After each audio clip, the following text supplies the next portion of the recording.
Well, today is day 11 and we're feeling somewhat tired, I have to say. Do you feel tired? I feel tired. She feels tired.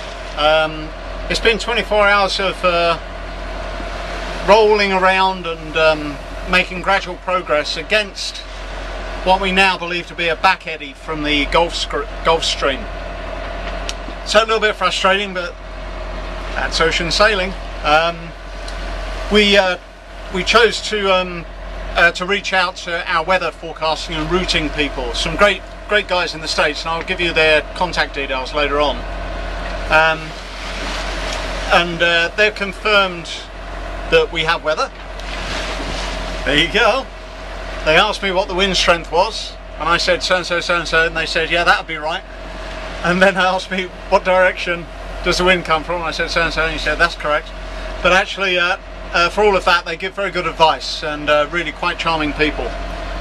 They've confirmed that the Gulf Stream is a little bit to our north at the moment, and just ahead of us and to our north in that direction it takes a big diversion and sweeps away towards the northeast right at the moment. The Gulf Stream is like a river in the middle of the ocean, and its position changes. It's not wholly predictable. Hark, we hear the sound of our engine in the background there.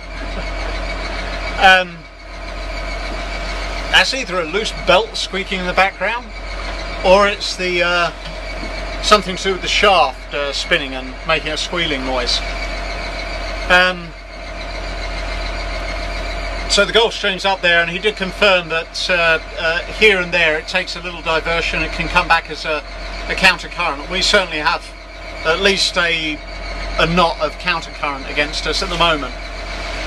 So rolling, as you can see, still have the Genoa poled out to starboard, the main out to port. So that helps Wally the wind vane, who continues to have problems but performing a lot better. And right at the moment we're south of the Grand Banks of Newfoundland, the Newfoundland Banks, and pretty much due south of where the famous fishing boat Andrea Gale was lost. That's what the film The Perfect Storm was made about. The boom, which maybe you can see over my shoulder here, the end of that has been dipping in the sea. Not overly concerned, because it's just the end that's dipping in. If we had a lot of sail up there and it dips in, that'd be a hell of a lot of pressure and could break something. So that's how much it's been rolling.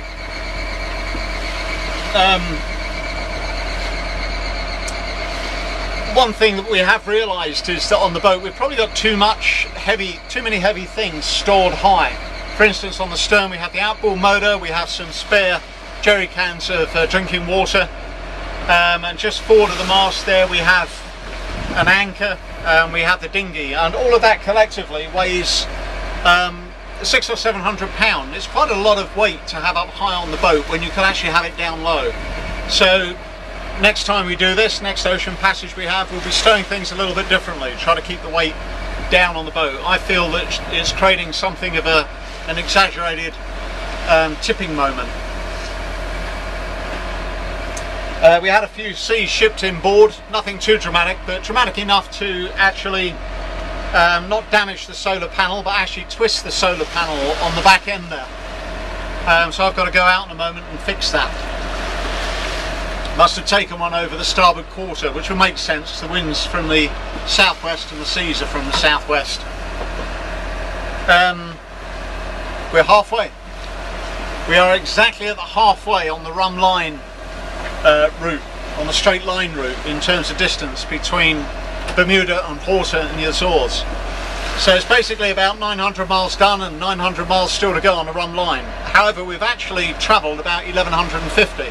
So in terms of the route that we've taken, which was to come northeast and then curve round onto an easterly bearing, we've done, have a look at my piece of paper, we've done 1150 miles. We have about 900 to go to Horta. So we're, in terms geographically, on our course, we're well over halfway. So cause for celebration, say hurrah. Hurrah! She says hurrah. Or huzzah! Huzzah! Huzzah! Yes, indeed. Bloody fantastic. And I think the final thing that we have to say today is that a couple of hours ago I was just making a nice cup of hot tea down the galley there, and it slopped. unsurprisingly, and some scalding hot steam went onto my calf muscle. So there's kind of a great rule at sea: you should really be wearing shoes on your feet, closed-toed shoes, and you should really be wearing either long trousers or oilskin bottoms when you're cooking and when you're dealing with hot things. A lot of people realise that. It's certainly taught on the Royal Yachting Association courses and in adventure training, and we haven't been doing it, and I think we just need to be a little bit more careful moving forward. It's not a bad burn, but it certainly stings. It could have been very nasty. It might have been a whole pan of scalding hot that had gone onto my feet or something like that, and I'd be in serious bother. So, little lesson. I think that's about it from another grey and, I wouldn't say gloomy day, but it's certainly a lumpy day in the middle of the North Atlantic Ocean. Speak again soon. Ciao.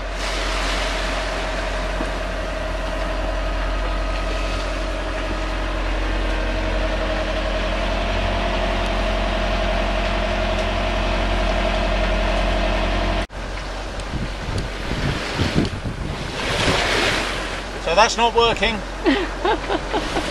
And I think I know why, but I'm not sure. I need to take it out and have a look.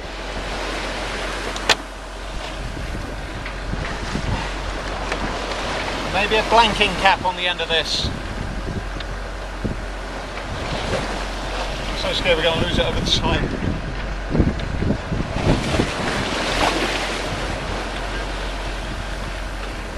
And there's a blanking cap on the end of this.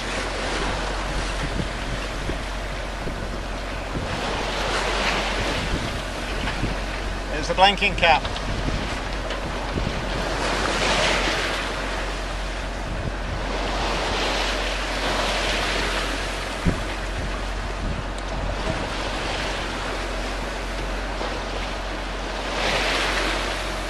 Should care to hold this for me, darling? Thank you. If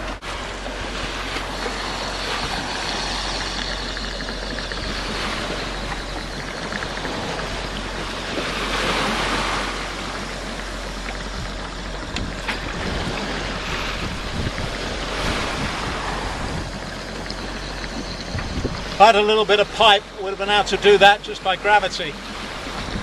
But we don't have a little bit of pipe. Next time. Next time. Live and learn. Indeed. That's what time I got off for dinner.